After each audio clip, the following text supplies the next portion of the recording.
अस्सलामुअलैकुम नाजरीन, KPN news channel में आप तमाम का तहे दिल से इस्तकबाल है।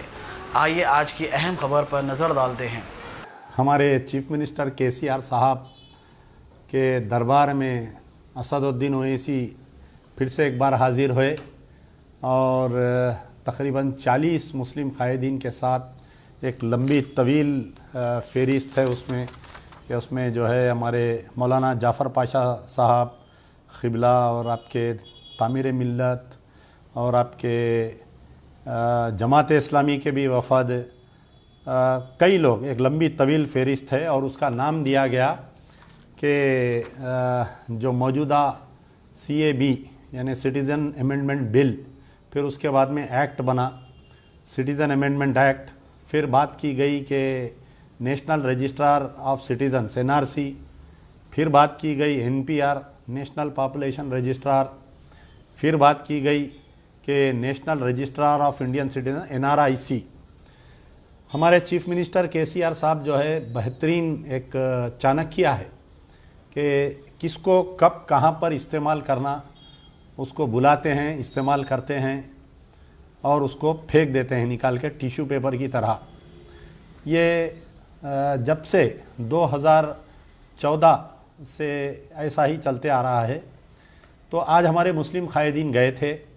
2 दिन पहले बल्दिया इंतखाबात का ऐलान हुआ तेलंगाना में और 2 दिन के अंदर जो है कल शेड्यूल आया कि आने वाले 20 जनवरी के दिन बल्दी इंतखाबात है, 7 तारीख से नॉमिनेशन चालू होने वाले हैं और आज अचानक जो है CM के घर पे 40 मुस्लिम कायदीन को लेकर असदुद्दीन ओवैसी एक ट्रैफिक कांस्टेबल की हैसियत से गेट पे ठहर के सबको छुड़ा रहे थे।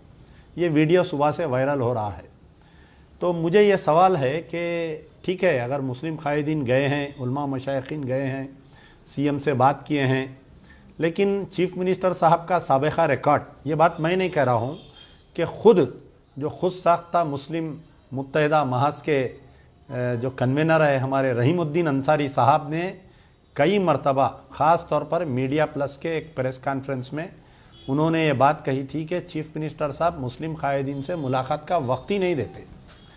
2014 में इंतखाबात आए, इंतखाबात आने के बाद में 2014 में जो है CM साहब CM बनने के बाद में जो है 2014 में कई वाक़यात पेश आए। सबसे बड़ा वाक़या ये हुआ कि आलेर एनकाउंटर का वाक़या हुआ जिसमें 5 मुस्लिम कायदीन को शहीद कर दिए।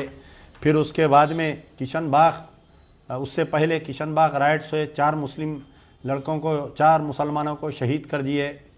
मुस्तफ़ाउद्दीन जो आर्मी गैरिसन का वाक़या, ज़िंदा जलाकर बच्चे को मार दिए। सबसे बड़ा अहम मसला था कि चीफ मिनिस्टर का जो वादा था मुसलमानों को 12% रिज़र्वेशन देने का, वो रिज़र्वेशन भी नहीं दिए। 2014 से लेके 2018 तक कोई मुस्लिम वफद को चीफ मिनिस्टर ने मुलाकात का टाइम नहीं दिया। ये हकीकत है, ऑन रिकॉर्ड है। जैसा ही 2000 का इंतखाबात आया, हमारे महमूद अली साहब चीफ मिनिस्टर ने डबीरपुरे में एक उलमा मशाइखीन के घर में तमाम लोगों से मुलाकात किए। फिर असदुद्दीन ओवैसी लेकर गए। फिर उसके बाद में एक जमात इस्लामी का वफद गया CM के घर पे प्रगति भवन में, बेहतरीन बिरयानी खाए। उसके बाद में TRS की तायद का ऐलान किए, एक वक्फ बोर्ड की एक सीट भी ले लिए और इलेक्शन ख़त्म हो गया। 12% रिजर्वेशन भूल गए, आपके आलेर एनकाउंटर के भूल गए, वक्फ बोर्ड की जायदादों की तबाही भूल गए। CM साहब इस्तेमाल किए। अब मुझे नहीं मालूम कि उसमें क्या लेन देन हुआ, क्या हुआ, ये नहीं मालूम, लेकिन तायद तो किए पूरे गली गली फिर के और CM साहब को दोबारा CM बना दिए, TRS को दोबारा इख्तियार पर ला दिए। 2018 दिसंबर से लेके 2019 दिसंबर हो गया, आज 1 साल का अरसा हो गया। कई मरतबा यानी 12% रिजर्वेशन फिर से भूल गए। ट्रिपल तलाक के मसले पर TRS ने BJP की तायद की, शरीयत में मदाखलत हो गई। मुस्लिम कायदीन वक्त पूछे, CM साहब वक्त नहीं दिए।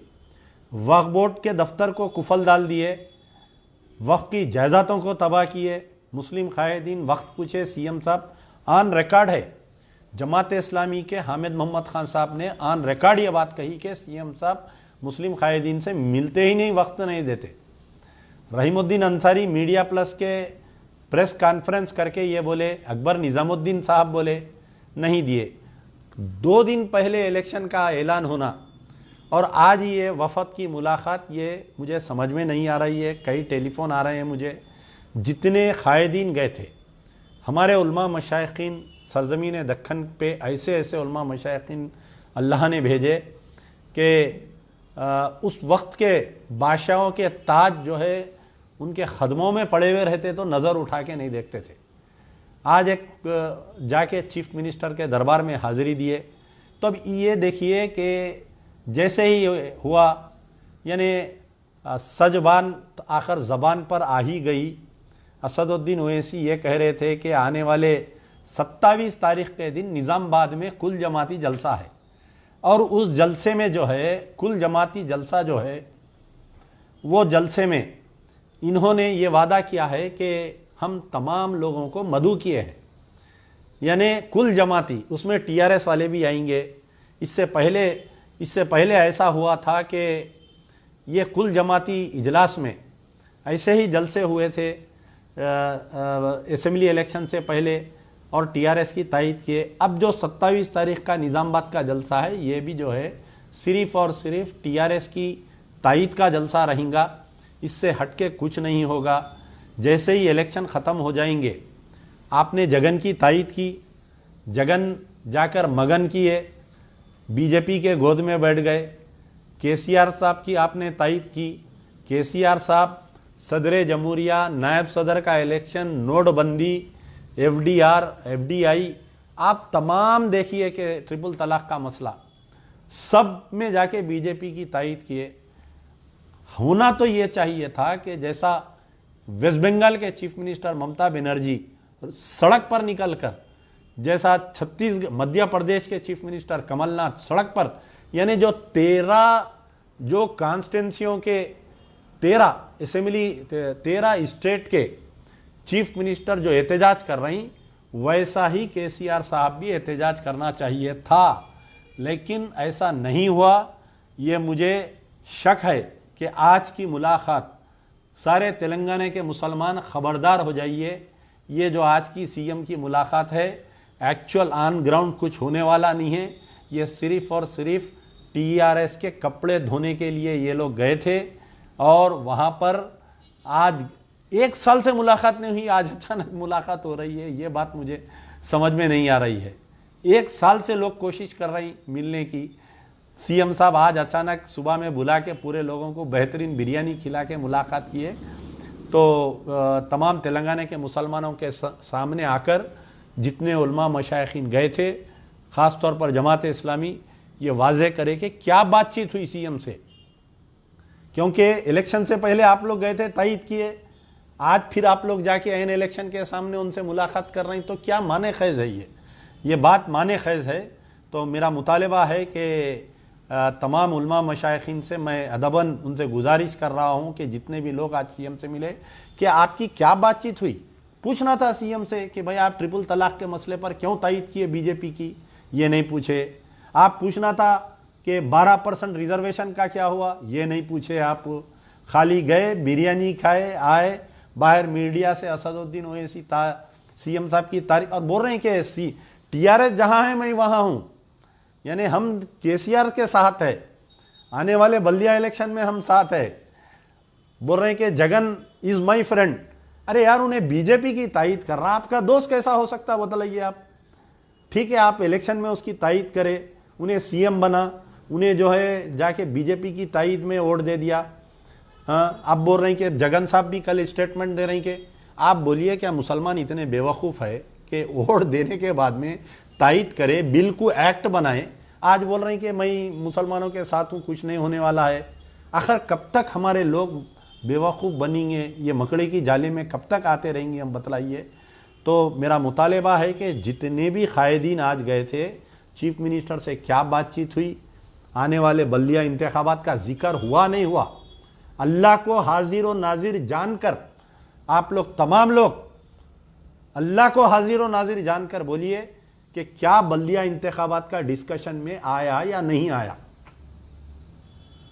A1 टाउनशिप की एक और नई पेशकश। जहांगीर पीर दरगाह से 2 किलोमीटर पहले मल्टीनेशनल कंपनीज के करीब, जो कि बिल्कुल आबादी से लगा हुआ, बेंगलोर हाईवे से सिर्फ 5.5 किलोमीटर, बीटी रोड से लगा हुआ, तमाम डेवलपमेंट के साथ 5,50,000 में 100 गज का प्लॉट। A1 टाउनशिप में आपका ये छोटा सा इन्वेस्टमेंट आपका और आपके बच्चों का मुस्तकबिल बदल सकता है। आज ही तशरीफ लाएं और A1 टाउनशिप के इस प्रोजेक्ट से फायदा उठाएं। Office at pillar number 235 opposite fisheries department, Rajendra Nagar, Hyderabad. अगर आपने हमारे चैनल को अभी तक सब्सक्राइब नहीं किया है तो यहाँ पर रेड कलर का सब्सक्राइब बटन दिख रहा है, उसे क्लिक करें और हमारे चैनल को सब्सक्राइब कीजिए और साथ ही साथ बेल आइकन को भी क्लिक कीजिए, जिससे आपको ताज़ा अपडेट मिलती रहे।